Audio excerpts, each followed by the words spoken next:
అబద్ధాలు ఆడడం, మా ఇంట వంట లేదని చెప్పి కూడా మరొకసారి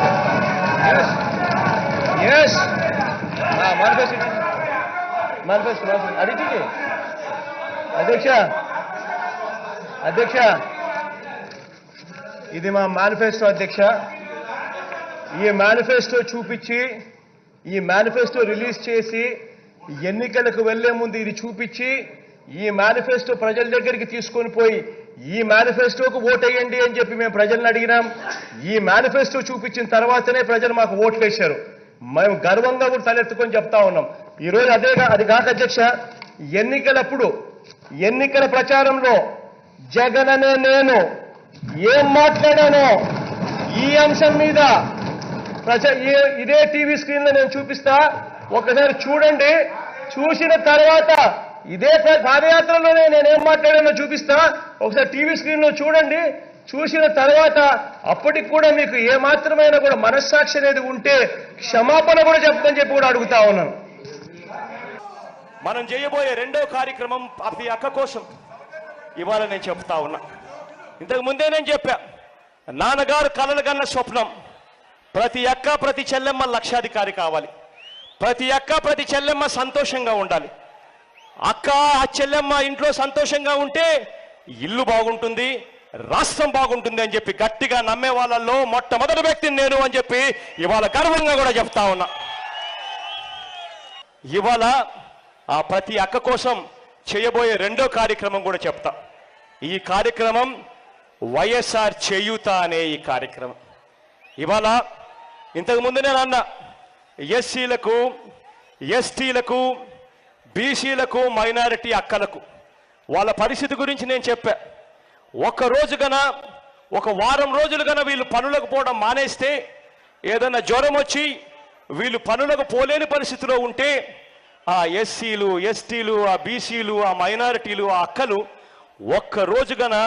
ఒక్క వారం గన పనులకు పోవడం మానేస్తే వాళ్ళు ఇంట్లో పస్తు పండుకోవాల్సిన పరిస్థితిలో ఉన్నారు ఆ అక్కలు. ఆ కుటుంబాల కోసం చెప్తా ఉన్నాను, ఆ అక్కల కోసం చెప్తా ఉన్నాను. అప్పట్లో ఇటువంటి అన్యాయమైన పరిస్థితిలో అక్కలు ఉన్నారు కాబట్టి ఆ అక్కలకు తోడుగా ఉండాలి అని అంటే 45 ఏళ్లకే పెన్షన్ ఇవ్వాలి అని చెప్పి ఆ రోజుల్లో నేను చెప్తే 45 ఏళ్లకే అక్కలకు పెన్షన్ ఏమిటి అని చెప్పి వెటకారం చేశారు. 45 సంవత్సరాలకే పెన్షన్ ఏమిటి అని చెప్పి వెటకారం చేసిన ఆ సూచనను కూడా పరిగణనలోకి తీసుకొని వైఎస్ఆర్ చేయూత అన్న కొత్త పథకానికి నాంది పలుకుతా ఉన్నాము అని చెప్పి నేను ఇవాళ చెప్తా ఉన్నా. ప్రతి 45 ఏళ్లు దాటిన ప్రతి ఎస్సీ, ప్రతి ఎస్టీ, ప్రతి బీసీ, ప్రతి మైనారిటీకి చెందిన ప్రతి అక్కకు, ప్రతి కుటుంబానికి అక్షరాల 75,000 రూపాయలు ఉచితంగా ఇస్తామని చెప్పి హామీ ఇస్తా ఉన్నాం మీ అందరికీ కూడా. రెండవ ఏడాది నుంచి దశల వారీగా ఆయా కార్పొరేషన్ల ద్వారా పూర్తి పారదర్శకతో ఎలాంటి లంచాలకు తావు లేకుండా ప్రతి అక్కకు, ప్రతి కుటుంబానికి అందరిగా చేస్తానని చెప్పి హామీ ఇస్తా ఉన్నాం మీ అందరికీ. ఇంత స్పష్టంగా చెప్పినా కూడా దీంట్లో వక్రీకరించేదానికి ఎక్కడ తావు కూడా లేదు అధ్యక్ష. ఇటువంటి వక్రీకరణకు కూడా తావు లేని అంశాన్ని కూడా వక్రీకరించడానికి కోసం ఏకంగా సభా సమయాన్ని పూర్తిగా వృధా చేస్తూ, ఎటువంటి డిస్కషన్కు కూడా తావు లేకుండా చేస్తూ, దీంట్లో కూడా రాజకీయ లబ్ధి కోసం స్వార్థంగా ఆలోచన చేసే ఇటువంటి పెద్ద మనిషి చంద్రబాబు నాయుడు గారు ఈ శాసనసభలో ఉండడం నిజంగా బాధపడవలసిన అంశం అధ్యక్ష. ఈ పేపర్లో చంద్రబాబు నాయుడు గారు ఇచ్చిన పేపర్ 18/10/2017కు సంబంధించిన అంశం అధ్యక్ష. 18/10/2017 తర్వాత అధ్యక్ష సెప్టెంబర్ 3వ తారీఖున అనకాపల్లిలో పాదయాత్ర జరుగుతూ ఉండగా చేకోటపాడులో ముత్యాల నాయుడు అన్న కాన్స్టిట్యున్సీలో సెప్టెంబర్ 3వ తారీఖున 2018 అధ్యక్ష పాదయాత్ర జరుగుతూ ఉండగా అధ్యక్ష ఒకసారి వైఎస్ఆర్ చేయూత అన్న పథకాన్ని లాంచ్ చేసింది అక్కడే. ఆ పథకాన్ని లాంచ్ చేసింది, ఆ పథకానికి శ్రీకారం చుట్టింది ఎక్కడ అంటే అదే ముత్యాల నాయుడు అన్న కాన్స్టిట్యున్సీలో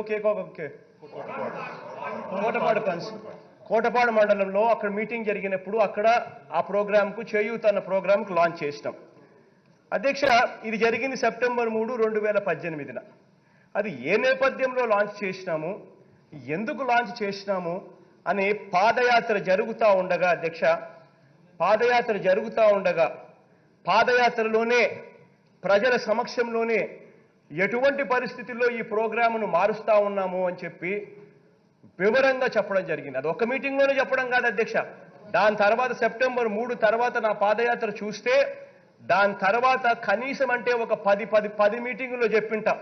అదే విశాఖపట్నం, విజయనగరం, శ్రీకాకుళం జిల్లాల్లో మీటింగులు చూస్తే వైఎస్ఆర్ చేయూత అన్న ప్రోగ్రాం గురించి ఉట్టి పాదయాత్ర జరుగుతూ ఉండగానే కనీసం ఒక 10 సార్లు చెప్పింటా. ఎలక్షన్ క్యాంపెయిన్లో అయితే త్రూఅవుట్ 2 నెలల పాటు జరిగిన ఎలక్షన్ క్యాంపెయిన్లో అయితే పూర్తిగా ఈ ప్రోగ్రాం గురించి కూడా ఇంకా ప్రజల్లోకి తీసుకొని పోయేదానికోసం వైఎస్ఆర్ చేయూత అన్న ప్రోగ్రాం తీసుకొని పోయేదానికి పూర్తిగా కూడా చెప్పింటాం. చెప్పిన తర్వాత అధ్యక్ష, అదే ప్రోగ్రాం గురించి వైఎస్ఆర్ చేయూత ప్రోగ్రాం గురించి ఎన్నికల మేనిఫెస్టోలో కూడా వివరంగా ఈ మాదిరిగా ఎక్స్ప్లెయిన్ చేస్తూ మేనిఫెస్టోలో కూడా ఈ ప్రోగ్రాం పెట్టిన తర్వాత ఓట్లు అడిగిన తర్వాత ప్రజలు ఓట్లు వేశారు. వేసిన తర్వాత ఇవాళ ఎస్సీలకు, ఎస్టీలకు, బీసీలకు, మైనారిటీలకు సంబంధించి 5 సంవత్సరాలు వాళ్ళ అధికారంలో ఉన్నప్పుడు ఏ రోజు వాళ్ళ గురించి పట్టించుకోలే. ఏ రోజు వాళ్ళకు మంచి చేయాలి అన్న ఆలోచన ఈ పెద్ద మనిషి చంద్రబాబు నాయుడు గారికి ఏ రోజు రాలా. కానీ ఈ రోజు మేము అధికారంలోకి వచ్చిన వెంటనే ఒక నెల కూడా సరిగ్గా తిరక్క మునిపే ఎస్సీల కోసం ఆలోచన చేశాం, ఎస్టీల కోసం ఆలోచన చేశాం, బీసీల కోసం ఆలోచన చేశాం, మైనారిటీల కోసం ఆలోచన చేశాం. ఈ మేనిఫెస్టోలో మేము పెట్టాం కదా అని చెప్పి ఎన్నికలకు 6 నెలల ముందు వరకు దీన్ని లాక్కుంటా పోయి ఆ తర్వాత చేయాలి అని ఆలోచన చేయలేదు. మొట్టమొదట శాసనసభలోనే చట్టాన్ని తీసుకొస్తా ఉన్నారు. చట్టాన్ని తీసుకొస్తా ఉన్నాం. తీసుకొచ్చి బీసీలకు, ఎస్సీలకు, ఎస్టీలకు, మైనారిటీలకు పూర్తిగా మంచి చేయడానికి అడుగులు వేస్తా ఉన్నాం. నామినేషన్ పదవుల్లోనే కాదు, నామినేషన్ వర్కుల్లో కూడా 50% రిజర్వేషన్లు ఎస్సీలకు, ఎస్టీలకు, బీసీలకు, మైనారిటీలకు ఇచ్చే చారిత్రాత్మక నిర్ణయం తీసుకున్నాం. మహిళలకు సంబంధించి 50% రిజర్వేషన్లు ఇస్తూ నామినేటెడ్ పదవుల్లోనూ, నామినేటెడ్ ద్వారా వచ్చే కాంట్రాక్ట్ వర్కుల్లోనూ పూర్తిగా మహిళలకు కూడా ఇచ్చేట్టుగా చారిత్రాత్మక నిర్ణయాలు తీసుకుంటా ఉన్నాం. పర్మనెంట్ బీసీ కమిషన్, శాశ్వత ప్రాతిపదికన బీసీ కమిషన్ నిలిచేట్టుగా బిల్లు కూడా మూవ్ చేశాం.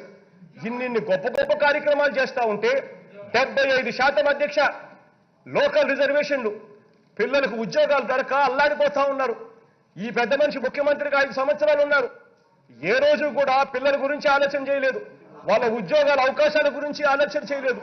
ఏ రోజు బీసీల గురించి ఆలోచన చేయలేదు, ఎస్సీల గురించి ఆలోచన చేయలేదు, ఎస్టీల గురించి ఆలోచన చేయలేదు, మైనారిటీల గురించి ఆలోచన చేయలేదు. కానీ మేము వీళ్ళ మంచి కోసం, ఈ పిల్లల భవిష్యత్తు కోసం, ఈ బలహీన వర్గాల అభ్యున్నతి కోసం మేము వచ్చిన వెంటనే బిల్లులు తీసుకొస్తే ఆ బిల్లులను ఎలా అడ్డుకోవాలి, ఆ బిల్లుల ద్వారా మంచి